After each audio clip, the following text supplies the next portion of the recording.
الرحیم نحمدہ و نصلی علی رسولہ الکریم اما بعد۔ کھانا کھانے کے آداب سے متعلق کل ایک ادب بیان ہوا تھا کہ کھانا شروع کرنے سے پہلے اور کھانا کھانے کے بعد ہاتھ دھو لینا چاہیے۔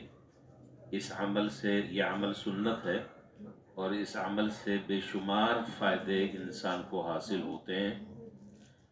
رزق میں برکت ہوتی ہے، بلائیں دور ہوتی ہیں، اللہ تعالیٰ اولاد کو عافیت عطا فرماتے ہیں، گھر میں خیر و برکت کا نزول ہوتا ہے۔ اور اس سلسلے میں امام غزالی رحمۃ اللہ علیہ کا ارشاد، حضرت انس بن مالک رضی اللہ تعالیٰ عنہ کا ارشاد اور حضرت ابو ہریرہ رضی اللہ تعالیٰ عنہ کا ارشاد کل میں آپ کے سامنے تفصیل سے ذکر کر چکا ہوں۔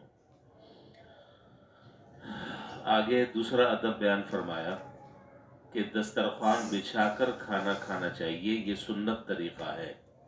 دسترخوان بچھا کر کھانا کھانا چاہیے، یہ سنت طریقہ ہے۔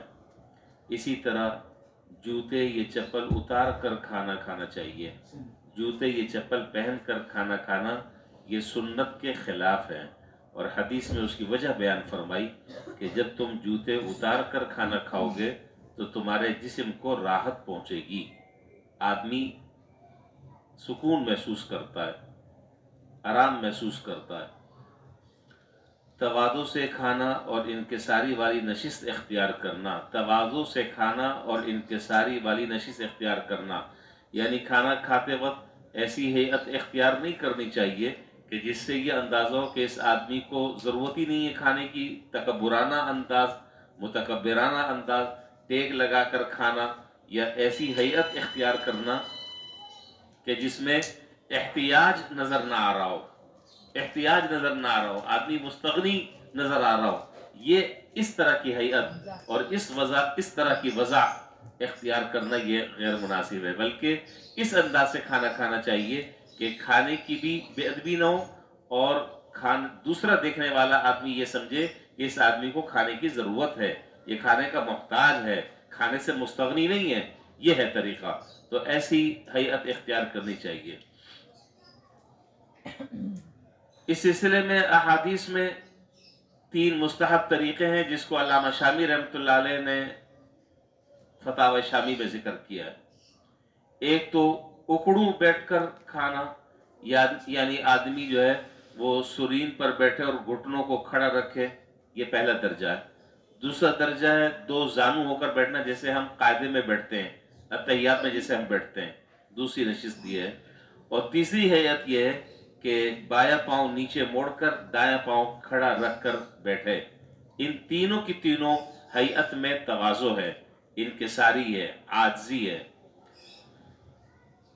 اب یہیں سے ایک اور مسئلہ بھی ساتھ ساتھ سمجھ لیں، ٹیبل کرسی پر کھانا بس اوقات تو مجبوری ہوتی ہے، وہ ایک الگ مسئلہ ہے۔ مثال کے طور پر آدمی کہیں دعوت میں گیا ہوا ہے، ظاہر ہے کہ دعوت میں تو ٹیبل کرسی ہے۔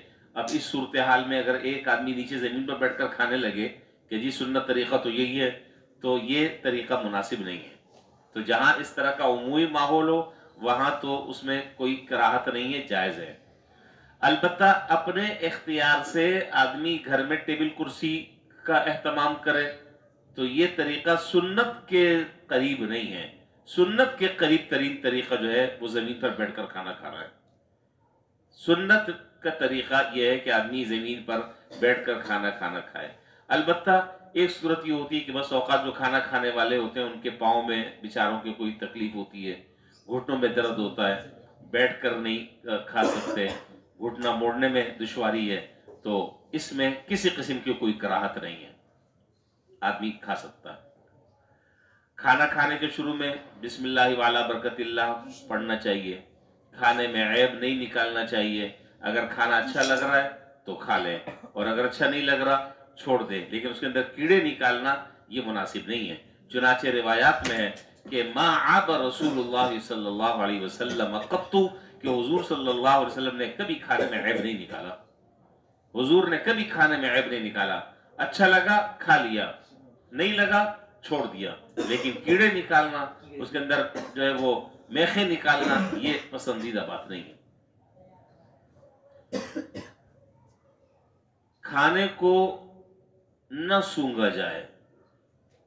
حدیث میں منع فرمایا ہے. آپ نے فرمایا کہ کھانے کو مت سونگو جیسے درندے سونگتے ہیں. ہاں البتہ بس اوقات ایسا ہوتا ہے کہ کھانا خراب ہو گیا تو وہ دور سے ہی پتہ چل جاتا ہے، ذرا سی خوشبو سے ہی پتہ چل جاتا ہے کہ کھانے کے اندر سڑان پیدا ہو گئی ہے یا مہک آ رہی ہے، وہ ایک الگ مسئلہ ہے. لیکن ہر کھانے کو آدمی سونگتا رہے، حدیث میں اس سے منع فرمایا. بقیہ باتیں پھر انشاءاللہ کل کریں گے. اللہ تعالی ہمیں ان باتوں پر عمل کرنے کی توفیق عطا فرمائے. وآخر دعوانا الحمدللہ رب العالمین.